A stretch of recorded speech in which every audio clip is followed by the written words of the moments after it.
Herkese salam. Bildiyimiz kimi artıq Respublika fənn müsabiqələrinin növbəti turunun vaxtı elan edilmişdir. Şagirdlər növbəti həftə imtahanda iştirak edəcəklər. Bu məqsədlə müəllifi Camal Kərimov olan biologiya fənnindən Respublika fənn müsabiqələrinə hazırlıq vəsaitinin bəzi sınaqlarının izahını təqdim etməyə çalışacağım. İlk bölməmizin ilk sınağı ilə başlayaq. Birinci sualda bizə qeyd edilir ki, hansı sırada şəkildə verilən hissələr doğru qruplaşdırılıb? Bizdə qruplaşma olaraq hüceyrə, toxuma və orqanların qruplaşmasını istəyir. Hüceyrə bizdə 3 rəqəmi ilə göstərilən eritrositlər, 5 rəqəmi ilə göstərilən yumurt hüceyrə, 6 rəqəmi ilə göstərilən deməli neyron hüceyrəmizdir. 3, 5, 6 hüceyrə səviyyəsinə aiddir. 7, 8 və 9 rəqəmi ilə göstərilənlər bizdə toxumalar olacaqdır. Və orqanlarımız isə 1, 2 və 4 rəqəmi ilə göstərilmişdir. Cavabımızı buradan müəyyən edirik. 3, 5, 6, 7, 8, 9, 1, 2, 4 olmaqla C variantı. Növbəti sualımızla davam edək. İkinci sualda hansı həm hüceyrə, həm də orqanizm səviyyəsinə aiddir? Erkək qamet spermatozoid yalnız hüceyrədir. Mayalanmış yumurta hüceyrə olan zigot yalnız hüceyrədir. Sinir hüceyrəsi olan neyron yalnız hüceyrədir. Lakin bakteriya hüceyrəsi olan vəba vibrionu hem bütöv bir orqanizmdir, çünki bir bakteriya yalnız bir hüceyrədən təşkil olunur və həmin hüceyrə həm də bütöv bir orqanizmdir. Ona görə də vəba vibrionu həm hüceyrə səviyyəsinə, həm də orqanizm səviyyəsinə uyğun olacaq. Üçüncü suala davam edək. Aşağıdakı şəkildə səsin ikisinin yerinə yazıla bilər. Orqanizm təşkil səviyyələrindən ilk olaraq hüceyrə səviyyəsini, daha sonra toxunma səviyyəsini və növbəti mərhələdə orqan səviyyəsi qeyd olunmalı idi. Deməli, X ilə işarə edilən bizim orqan səviyyəmiz imiş.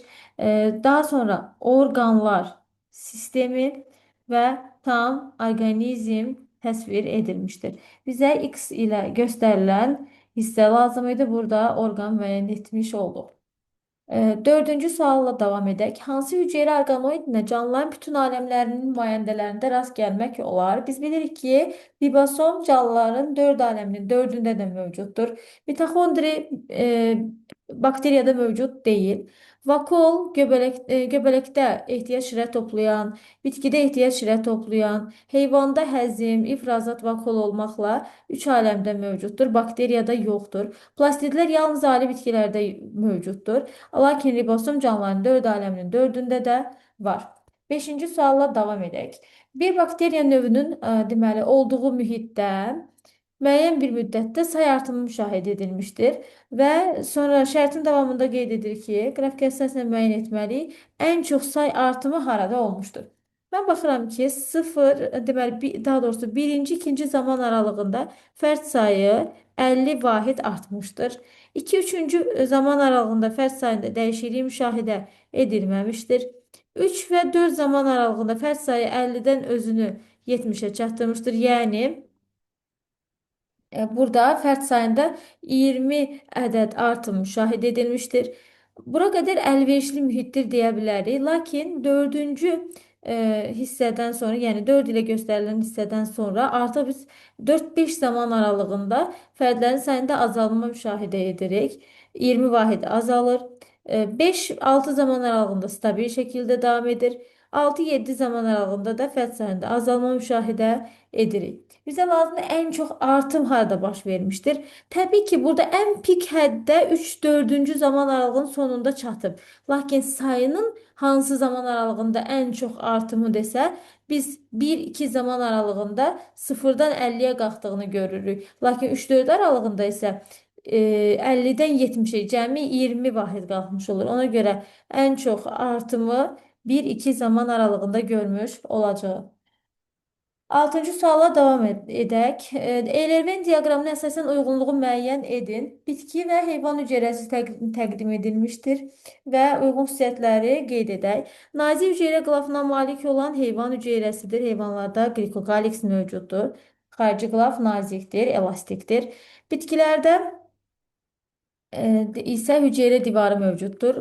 Hüceyrə divarı isə qalındır, elastiki deyil, mexaniki funksiya daşıyır. Və deməli, Davam edək. Deməli, nazik qılafı qeyd etdik heyvan hüceyrəsinə, yəni 2-yə. Plazmatik membran canlıların dörd aləminin dördündə də var. Təbii ki, ortaq olaraq bunların ikisində də olacaqdır. Hüceyrə divarı bitki hüceyrəsinə xas olacaq.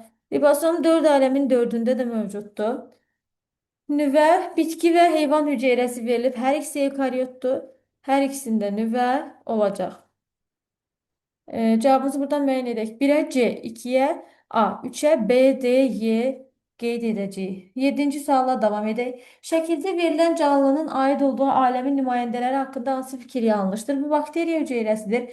Bakteriya hüceyrəsi spor əmələ gətirir, lakin bu spor çoxalmada rol oynamır. Spor onu əlverişsiz mühitdən qorumaqdan ötürüdür. Bakteriyanın deməli bitkilərdə parazitik edəni var. Heyvanda parazitik edəni var. Hətta bəziləri insanın bağırsağında yaşayaraq onun üçün vitamin sintezində də iştirak edə bilir. Yəni vitaminlərin sintezində də rolu mövcud ola bilər bakteriyanın. Lakin bakteriya sporlar çoxalmaz. Spor onu əlverişsiz mühitin təsirindən qoruyar. 8-ci sualla davam edirik. Aşağıdakı hüceyrə haqqında hansı fikir yanlışdır? Bu yumurta hüceyrədir. İnsan orqanizmində ən böyük hüceyrədir. Burada qeyd edib ən kiçik hüceyrədir. Elə yanlışımız A-dır. İrsi məlumatı daşıyır. Anaya məxsus irsi məlumatı daşıyır. Dişi orqanizmə aiddir. Bəli, yumurta hüceyrədir və yumurta hüceyrə dişi orqanizmə də aiddir. Cinsi hüceyrədir. Bəli, dişi orqanizmin bədənində olan cinsi hüceyrədir. Cavabımız buradan olur A bəndi. 9-cu sualla davam edək. Aşağıdakı proses bu bakteriyanın spor əmələ gətirməsidir. Bakteriya əlverişsiz şəraitdə spor əmələ gətirir və stoplazması daxildən irsi məlumata doğru sıxlaşır və əsas qılafın daxilində yeni bir qılaf formalaşır və sporlaşır. Əlverişsiz mühit keçdikdə o sporundan xaric olunur. Bakteriyanın çoxalmasıdır, xeyr. Bakteriyanın qidalanmasıdır, xeyr. Maya göbələyinin çoxalmasıdır, xeyr. Bakteriyanın spor əmələ gətirməsidir, bəli. Davam edirik 10-cu sual ilə. Mikroskopun hissələrini birləşdirir. Biz bilirik ki, mikroskopun bütün hissələrini özünə birləşdirən sanki gövdə rolunu oynayan burada ştativ olacaq. Tubus baxış borusudur. Obyektiv böyüdücü şüşələrə malikdir. Əşya masası da əşya hazırlanmış preparatı deməli müşahidə etmək üçün qoyduğumuz hissədə əşya masasıdır. Ona görə mikroskopun bütün hissələrini birləşdirən ştativ olacaq. 11-ci sualla davam edirik. Şəkildə X-in yerinə yazılmalıdır. X bakteriyanın sporudur. Az öncə də qeyd etdik ki, bu proses bakteriyanın spor əmələ gətirməsidir və X burada bakteriyanın sporudur. 12-ci sualla davam edək. Hansı orqanoiddə bütün canlı aləmin nümayəndələrində rast gəlinər? Mitoxondriya bakteriyada yoxdur. Xloroplast yalnız bitkidə var. Vakol bakteriyada yoxdur. Ribosom isə canlıların dörd aləminin dördündə də mövcuddur. 13-cü sualla davam edirik. Başlanğıc sayı 3 ədəd olan bakteriya 2 saat ərzində maksimum sürətlə bölünmüşdür. Bu zaman ərzində sonuncu bölünməyə bir bakteriyanın neçə fərdi məruz qalmışdır? Və bizə bölünmələrə sərf olunan zamanı 2 saat verib, T bərabərdir 2 saat, yəni 120 dəqiqədir. Biz bilirik ki, bakteriya hüceyrəsi maksimal sürətlə bölündükdə 20 dəqiqədən bir bölünür, yəni bölünmə intervalımız 20 dəqiqədir. Və bakteriyanın nəsil sayını bu müddətdə nə qədər nəsil verdiyini müəyyən edək. Buradan 120-ni bölürük, 20-yə 6 nəsil edir. Deməli, başlanğıc bakteriyamız 3-dür. 6 nəslin sonunda, yəni 2 saatın sonunda 3-dən 6-sı, 12-si, 24-ü, 24-ü, 48-i, 96-sı, 192-si. Ümumilikdə 1, 2, 3, 4, 5, 6. 6 nəslin sonunda 192 fərd yaranmışdır. Sonuncu bölünməmiz 96 fərdin məruz qaldığı 6-cı bölünmədir. Və bizə sonda qeyd edir ki, bu zaman ərzində sonuncu bölünməyə bir bakteriyanın neçə fərdi məruz qalmışdır? Əgər 3 bakteriyanın 96 fərdi sonuncu bölünməyə məruz qalıbsa, bir bakteriyanın da 32 fərdi sonuncu bölünməyə məruz qalmış olacaq. 14-cü sualla davam edirik. Bakteriya hüceyrəsinin sitoplazması bilavasitə xaricdən nə ilə əhatə olunmuşdur? Deməli, sitoplazmanın üzərində öncə yerləşəcək plazmatik membran, daha sonra isə hüceyrə divarı. Burada hüceyrə divarı cavabı çaşdırmasın. İlk öncə sitoplazmanın üzərini plazmatik membran, daha sonra hüceyrə divarı və əgər varsa da həddən çox kəskin bir mühitdə yaşayan bakteriyalarda bəzən kapsula da ola bilir. Deməli, öncə plazmatik membran, daha sonra hüceyrə divarı, ən sonda isə serikli kapsulanı hüceyrə divarının üstündə görə bilərik. Lakin sitoplazma ilə bilavasitə təmas edən plazmatik membran olacaq. 15-ci sualla davam edirik. Şəkildə səsin x plus y ifadəsinin qiymətini tapın. Başlanğıc bakteriya sayımız 6-dır.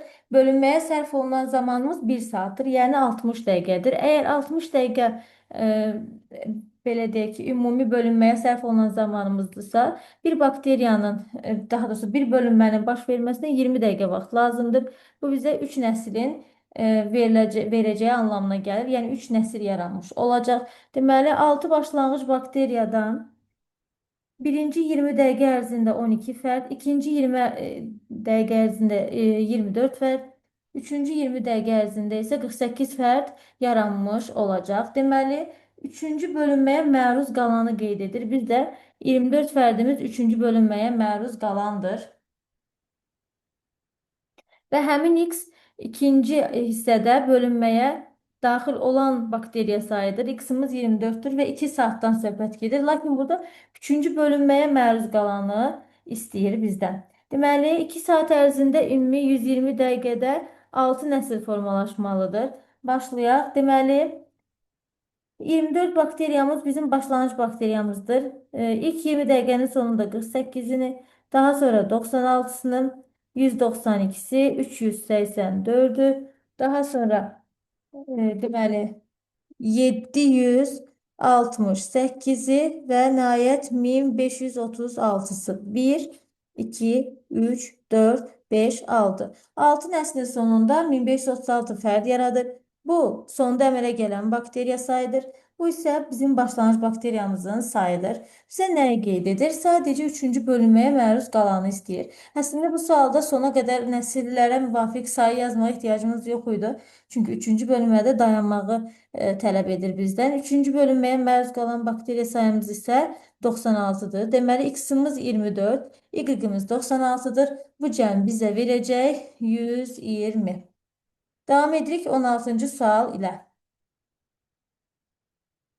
Həqiqi ölçüsü 0,3 mm olan cisim şəkildəki mikroskop altında 1,8 sm görsənir. Öncə 1,8 sm millimetrə keçək. 1 santimetrimiz 10 mm olduğuna görə 1,8 santimetrimiz 18 mm olacaq. Deməli, bizim obyektimiz mikroskopda 18 mm görsənir.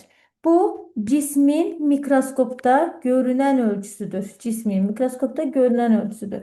Lakin cismin həqiqi ölçüsünü bizə 0,3 millimetr vermişdir.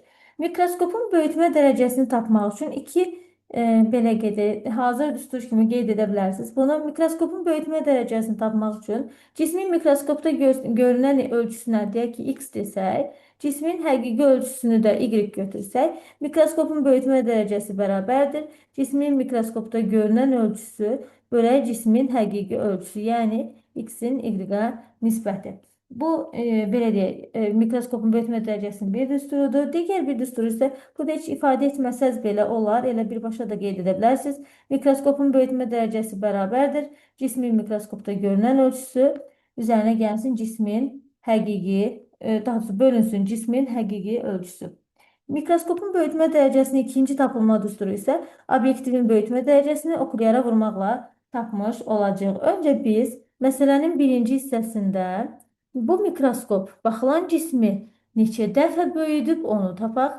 Birinci, mikroskopun böyütmə dərəcəsini tapmaq üçün cismin həqiqi ölçüsünü Deməli, cismin deməli, mikroskopda görünən ölçüsünü, yəni 18 millimetri cismin həqiqi ölçüsünə bölürük. Bu bizə verir 600. Deməli, bizim mikroskopumuz baxdığı cismi 600 dəfə böyüdür. Mikroskopun böyütmə dərəcəsi bərabərdir. Okulyar vuraq obyektiv düsturundan istifadə edirik. Mikroskopun böyütmə dərəcəsi 600. Okulyarımızın deməli, böyütmə dərəcəsini bizə verir 15. Obyektivi buradan müəyyən etsək, 600-ü 15-ə bölərik. Bu da bizə verəcək 40. Deməli, bizim obyektimizin böyütmə dərəcəsi 40 olmuşdur. Davam edirik 17-ci sualla. Hansı bənddə xəstəliklərin adı və onları törədən bakteriyaların forması göstərilmişdir? Angina streptokokdur, yəni kok şəkillidir. Difteriya basildir, yəni çubuq şəkillidir. Vəba vibriondur, yəni vergül şəkillidir. Elə cavabımız müvafiq olaraq angina, difteriya və vəba olmaqla A bəndi olacaq. 18-ci sual hansı aləmin və ya aləmlərin avtotrof nümayəndəsi yoxdur? Biz bilirik ki, fotosintez edən əksər bitkilər fotosintez edir. Bəzi parazit bitkilər istisna yerdə qalanları fotosintez edir. Yoxdur deyirsə yanlışdır. Göbələklərin heç bir nümayəndəsində xlorofil yoxdur. Heç bir nümayəndəsi avtotrof qidalanmır. Heç bir nümayəndəsi fotosintez etmir. Ona görə göbələklərin avtotrof hətta xemosintez də götürə bilərik. Çünki həm xemosintez, həm də fotosintez prosesləri göbələklərin, daha doğrusu avtotrof qidalanmanın formasıdır və biz bu göbələklərdə avtotrof qidalanmanın heç bir formasını görmürük. Göbələklərdə xlorofil yoxdur, fotosintez getmir və deməli avtotrof nümayəndəsi də olmayacaqdır. Götürdük. Bakteriyalarda xlorofili olan nümayəndələr var. Bəzi bakteriyalar qırmızı bakteriya, yaşıl bakteriya, siyanobakteriya. Bunlarda xlorofil mövcuddur. Yəni fotosintez edən nümayəndələrinə rast gəlinmiş olur. Bu avtotrof qidalanan nümayəndəsi var deməkdir. Həmçinin bakteriyaların xemosintez edənləri var ki, həmin bakteriyalarda avtotrof qidalanmış olurlar. Yəni avtotrof nümayəndəsi yoxdur deyirsə bakteriyanı götürmürük. Təbii ki, heyvanlarda da yaşıl ev qlendi, volvoxdur. Bunlarda fotosintez edə bilən deməli heyvanlardır. Yəni avtotrof qidalana bilən heyvanlardır. Avtotrof qidalanmır deyirsə biz buradan yalnız 2-ni göbələyi götürmüş olacağıq. Hansı elm sahəsi orqan və orqanlar sisteminin funksiyalarını öyrənir? Ümumiyyətlə, funksiya və proses gördükdə biz orada fiziologiya cavabını axtaracağıq. Anatomiya, deməli, orqanizmin daxili quruluşunu, mikrobiologiya, mikroorqanizmları, genetika irsiyyətin nəsildən nəslə ötürülməsi qanun uyğunluqlarını öyrənir. Amma fiziologiya orqanlar və orqanlar sisteminin funksiya və proseslərini öyrənir. 20-ci sualla davam edək. Bitki hüceyrəsindən fərqli olaraq göbələk hüceyrəsində olmur. Deməli, göbələk hüceyrəsinə vakuola rast gəlinir. Göbələk hüceyrəsinə sitoplazmaya rast gəlinir, nüvəyə rast gəlinir. Lakin leykoplast heyvan, deməli, göbələk hüceyrəsi üçün deyil, bitki hüceyrəsi üçün xarakterlikdir. 21-ci sualla davam edirik. Bizə bir qab verir və bu qab 400 milli tutma malikdir. Qabın tən yarısı, yəni 200 millisi 180 dəqiqə, yəni 3 saat ərzində dolub. Və qab hal-hazırda, deyək ki, burada x qədər bakteriya var. Və qeyd edir ki, bu qabda A zamanı ərzində, deməli, A müddətində, yəni 180 dəqiqə ərzində A-ya qədər olan hissədə müəyyən bir say əldə olunmuşdur. Və hansı müddətdə bu fərdlərin sayı 400 özünü çatdırar? Deməli, burada x qədər fərdimiz var. Növbəti mərhələdə də bu fərdlər öz sayını 2 dəfə artırmış olacaqlar. Yəni, növbəti bölünmə prosesi getməlidir. Bu zaman üzərinə gələcək 20 dəqiqə, yəni belə deyək.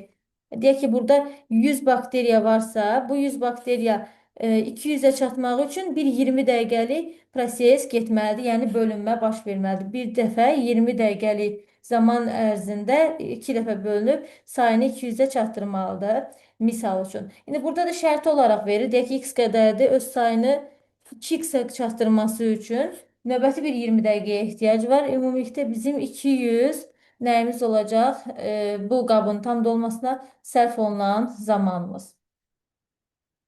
23-cü suala davam edirik. Qapalı qabda eyni növdən olan anaerob bakteriyalar əlverişli şəraitdə 20 dəqiqədən bir bölünərək 60 dəqiqə ərzində qabın yarısında olur. Az öncəki deməli 21-ci suala oxşardır.